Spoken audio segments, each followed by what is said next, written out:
ACLS जो advance cardiac life support का हम सीरीज अभी कंप्लीट कर रहे हैं, तो उसमें हमने पहले कार्डियक अरेस्ट एल्गोरिदम ये पढ़ा, फिर टैकीकार्डिया एल्गोरिदम, फिर ब्रेडिकार्डिया एल्गोरिदम, सबके स्टेप वाइज जो भी अमेरिकन हार्ट एसोसिएशन के गाइडलाइंस है वो हमने मतलब बहुत सुपरफिशियल वे में, लेकिन जो गाइडलाइन है वो हमने डिस्कस किया।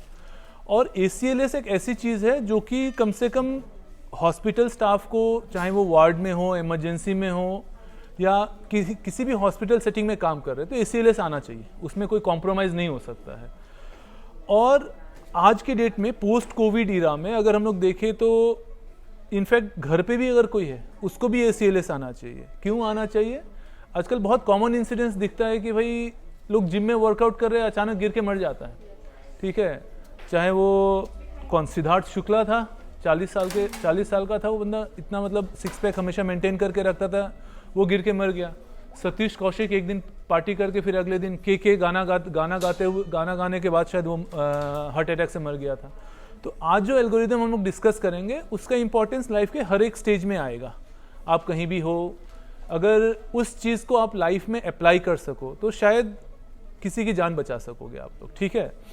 तो जो टॉपिक है वो है एक्यूट कोरोनरी सिंड्रोम। अगर कॉमन लैंग्वेज या लेमन लैंग्वेज में बात करें तो हार्ट अटैक अगर किसी को आता है तो कैसे स्टेप वाइज प्रोसीड करते हैं, उसका जो अमेरिकन हार्ट एसोसिएशन का 2020 का गाइडलाइन है वो आज डिस्कस करेंगे। तो सबसे पहले अगर किसी को हार्ट अटैक आ रहा है तो क्या होता है, मतलब क्लिनिकली पेशेंट को क्या होगा? चेस्ट पेन होता है। किस तरह का चेस्ट पेन होता है? इसको बोलते हैं टिपिकल चेस्ट हैवीनेस, मतलब कि ऐसा लगेगा कि उसके सीने पे किसी ने 20 किलो का वजन रख दिया है, या फिर बोलते हैं stabbing type of chest pain, मतलब कोई चाकू मार दिया है वहाँ पे, ठीक है। ये दो चीज़ें आपको क्या होगी। तीसरी चीज़ क्या होगा, कैरेक्टर उस पेन का कि वो परसिस्टेंट पेन रहेगा। परसिस्टेंट पेन का क्या मतलब है कि 20 मिनट से ज़्यादा दर्द रहेगा, तब वो आप समझ जाना कि वो हार्ट अटैक का पेन है। लेफ्ट साइडेड चेस्ट पेन होगा, stabbing type of chest pain होगा, मतलब कि ऐसा लगेगा कोई किसी ने किसी चक्कू से मारा है, या फिर हैवीनेस, चेस्ट हैवीनेस होगा। डायबिटिक पेशेंट या फिर ओल्ड एज पेशेंट में ये सारे सिम्टम नहीं भी मिल सकते हैं, लेकिन फिर पैरेलल सिम्टम्स मिलेंगे। पैरेलल सिम्टम्स मतलब क्या हुआ, डिजीनेस, वो बोलेगा कि घबराहट हो रही है, सिर हल्का लग रहा है, इस तरह के सिम्टम्स आएंगे। तो वो सिम्टम्स देखना सबसे इंपॉर्टेंट होगा। उसके बाद जो पेन का कैरेक्टर है कि पेन जनरली लेफ्ट शोल्डर में रेडिएट करेगा और जॉ में रेडिएट करेगा। वो बोलेगा कि दर्द तो हो रहा है, जो जॉ की तरफ जा रहा है या शोल्डर की तरफ जा रहा है, मतलब आप समझ जाना कि ये हार्ट अटैक का पेन है, ओके। अब अगर किसी को इस तरह का हो रहा है प्रॉब्लम, तो आप घर पे हो या आप जिम में हो, कोई जिम में वर्कआउट कर रहा है, किसी एक कलीग को अचानक से ट्रेडमिल पे दौड़ते हुए चेस्ट पेन हो गया, क्या करोगे? सबसे पहला चीज़ 102 पे डायल करोगे, ओके। 102 पे डायल करोगे कि यहाँ पे एक इमरजेंसी है, किसी आदमी को चेस्ट पेन हो रहा है, आप इमीडिएटली एम्बुलेंस लेके आइए, मेरा लोकेशन ये है, यहाँ पे पेशेंट को प्रॉब्लम हो रही है। वो गवर्नमेंट का एम्बुलेंस 102 गवर्नमेंट डायल नंबर होता है, आपका एम्बुलेंस आपके लोकेशन तक पहुँच जाता है, ठीक है। तो ये 102 हमेशा डायल करना है और उसके बाद एम्बुलेंस वहाँ तक पहुँचेगा। दूसरी चीज़ क्या करनी होती है, जब भी आप 102 पे बोलते हो कि पेशेंट को मुझे लग रहा है कि हार्ट अटैक है या चेस्ट पेन है या फिर जिस तरह के सिम्टम्स पेशेंट बता रहा है, तो 102 का रेस्पॉन्सिबिलिटी है कि वो नियरेस्ट हॉस्पिटल, जो भी अब सपोज किसी एक पर्टिकुलर एरिया में हो, वहाँ का जो नियरेस्ट हॉस्पिटल होगा जहाँ पे कि कैथ लैब की फैसिलिटी अवेलेबल है, उसको इन्फॉर्म करेगा कि एक पेशेंट है यहाँ पे, उसको चेस्ट पेन हो रहा है और हम यहाँ पे ला रहे हैं। तो इसको बोलते हैं इमरजेंसी मेडिकल सर्विसेज एक्टिवेशन, ठीक है। तो ये 102 पे आप जैसे डायल करते हो कि किसी को चेस्ट पेन हो रहा है, ये ऑटोमेटेड सिस्टम होता है कि वो नियरेस्ट हॉस्पिटल को इन्फॉर्म करेगा कि ठीक है, एम्बुलेंस हमारी पेशेंट को लेने जा रही है, लेकिन यहाँ पे हम लोग आएंगे और यहाँ पे आप कैथ लैब और इमरजेंसी को एक्टिवेट करके रखना। क्यों, ज़रूरत क्या है इसकी? इतना टाइम बाउंड होने की क्या ज़रूरत है? क्योंकि जैसे कहा जाता है टाइम इज़ मनी, वैसे ही होता है टाइम इज़ हर्ट मसल। आप जितना लेट करोगे उतना पेशेंट का हर्ट मसल खराब होता जाएगा। एक हेल्दी पेशेंट जो शायद 2 किलोमीटर एक बार में दौड़ सकता था, 20 मिनट और 30 मिनट का एक्स्ट्रा अगर उसको चेस्ट पेन हो जाता है तो ज़िंदगी भर के लिए वो बेड बाउंड हो सकता है। तो ये टाइम बाउंड होता है। अगर किसी को PCI करना है, मतलब कि कैथ लैब ले जाके स्टेंटिंग करना है, तो उसका टाइमलाइन होता है 90 मिनट्स का। अगर किसी को एल्टीप्लेस, स्ट्रेप्टोकाइनेज, रेटिप्लेस, एल्टीप्लेस कुछ भी देना है, मतलब फिब्रिनोलेटिक ड्रग देना है, उसका टाइमिंग होता है 30 मिनट का। ये अगर 30 मिनट से ज़्यादा हो गया तो उसका असर कम हो जाता है, फ़ायदा करेगा लेकिन असर कम होगा। जहाँ आपके 90% हार्ट मसल बच रहे थे वहाँ 30% बचेंगे। अगर वो 90 मिनट्स के अंदर उसको स्टेंट पड़ जाता है, पेशेंट अगले दिन बिल्कुल वैसा रहेगा जिस तरह पहले था। ठीक है, तो क्या होता है, हमारे एपिकार्डियो हार्ट के ब्लड वेसल्स होते हैं उसमें ब्लॉकेज होती है, तो अगर कंप्लीट ब्लॉकेज होगा तो स्टेमी हो जाता है, और इनकम्प्लीट ब्लॉकेज होता है मतलब आधा ब्लॉक हो गया तो नॉन एसटी एलिवेशन एमआई होता है। ठीक है, तो अगर किसी पेशेंट को, सबसे पहले हमने क्या किया, 102, अगर चेस्ट पेन हो रहा है और आप हॉस्पिटल सेटिंग में नहीं हो तो 102 पे डायल करना है। चलिए अब आ जाइए कि हॉस्पिटल में आ गया पेशेंट। ठीक है, आपने 102 पे डायल किया, वो पेशेंट को लिफ्ट करके हॉस्पिटल सेटिंग में आ गया। तो हॉस्पिटल सेटिंग में सबसे इंपॉर्टेंट क्या होता है कि इमरजेंसी में क्या स्टेप्स लिया जाता है। पेशेंट का आउटकम डिपेंड करता है, अगर किसी को हार्ट अटैक आता है, कि इमरजेंसी कितना एक्टिव है और कितना फास्ट है। वो अगर पहले 10 मिनट में ईसीजी कर लेता है, पेशेंट का एयरवे, ब्रीदिंग, सर्कुलेशन देख लेता है, अगर पेशेंट को कोई एरिथमिया हो रहा है तो उसमें शॉक दे देता है, सीपीआर की ज़रूरत पड़ती है तो सीपीआर कर देता है, डिफिब्रिलेटर की ज़रूरत है डिफिब्रिलेट कर देता है, तो फिर वो पेशेंट का ऑलमोस्ट 47% मोर्टेलिटी कम हो जाता है। मतलब जो आदमी को ज़्यादा चांस था मरने का, वो बचने की गुंजाइश ज़्यादा बढ़ जाती है।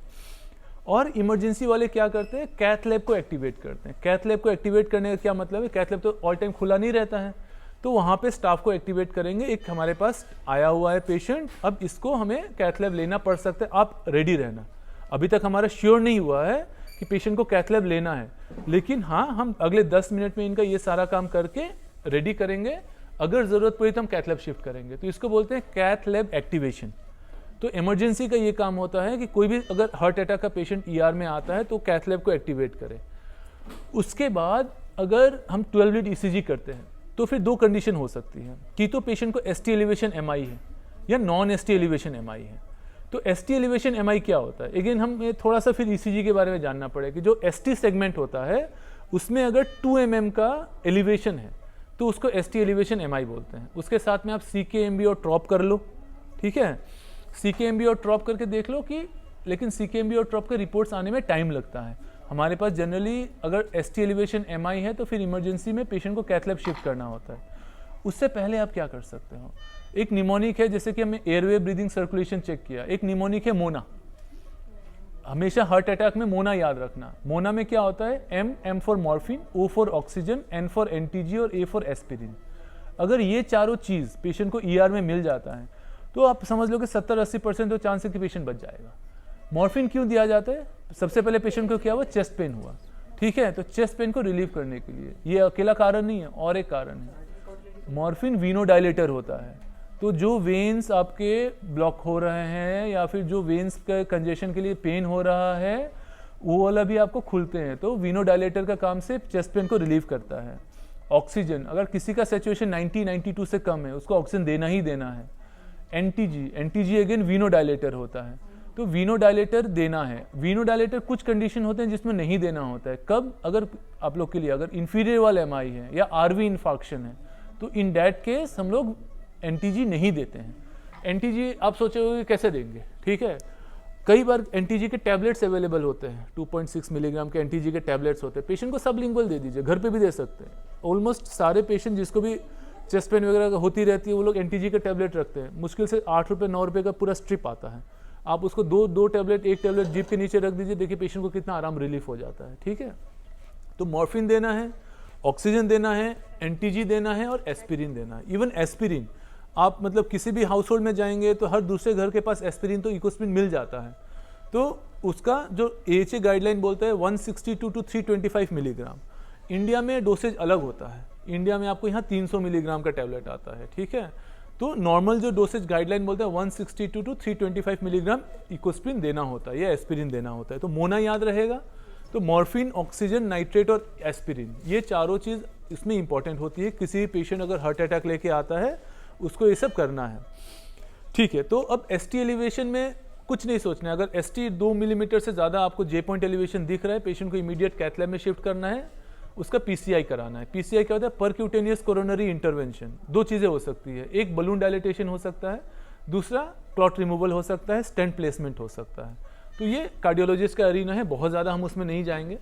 अगर पेशेंट को ये हम नहीं कर सकते, दूसरा ऑप्शन क्या होता है, बहुत सारे अस्पताल होता है, हमारे अस्पताल में जैसे कैथ लैब है, बहुत सारे छोटे अस्पताल हैं जहाँ कैथ लैब नहीं होता है, तो इन डैट केस क्या किया जाता है कि पेशेंट को फिब्रिनोलाइसिस किया जाता है। क्या होता है फिब्रिनोलाइसिस? कि क्लॉट तो बन गया, खून का थक्का बना हुआ है, अब उसको डिजोल्व करना है। कैसे डिजोल्व कर सकते हैं? उसके लिए दवाइयाँ आती हैं, जैसे फिब्रिन स्पेसिफिक एजेंट्स आते हैं, जैसे कि एल्टीप्लेस सबसे कॉमनली यूज होता है, रेटिप्लेस होता है, टेनेक्टाप्लेस होता है, ठीक है।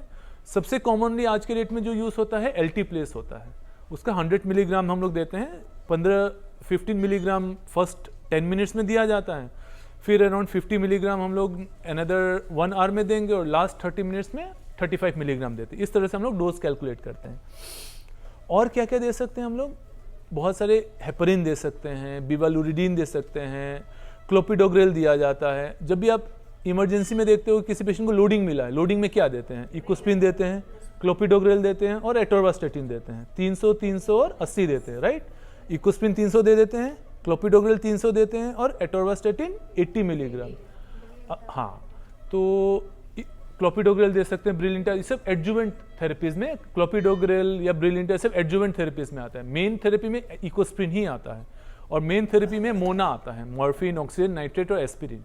और उसके बाद एडजंक्टिव थेरेपीज में क्लोपिडोग्रेल आ गया, फिर GP2B3A इनिबिटर जैसे कि टिरोफिबन, एप्टीफिबाटाइड, एप्सिक्सिमैब, ये सब बहुत सारे और कार्डियोलॉजिकल ड्रग्स होते हैं जो हम लोग यूज़ कर सकते हैं। लेकिन मोटा मोटी बात जो जाननी है कि अगर पेशेंट को ST एलिवेशन MI है तो कैथ लैब शिफ्ट करना है, कैथ लैब शिफ्ट करके PCI करना है। अगर वो नहीं हो रहा है तो फिब्रिनोलाइसिस करना है। जिस अस्पताल में कैथ लैब की फैसिलिटी अवेलेबल नहीं है उसको ये ड्रग देना, एल्टीप्लेस देना है।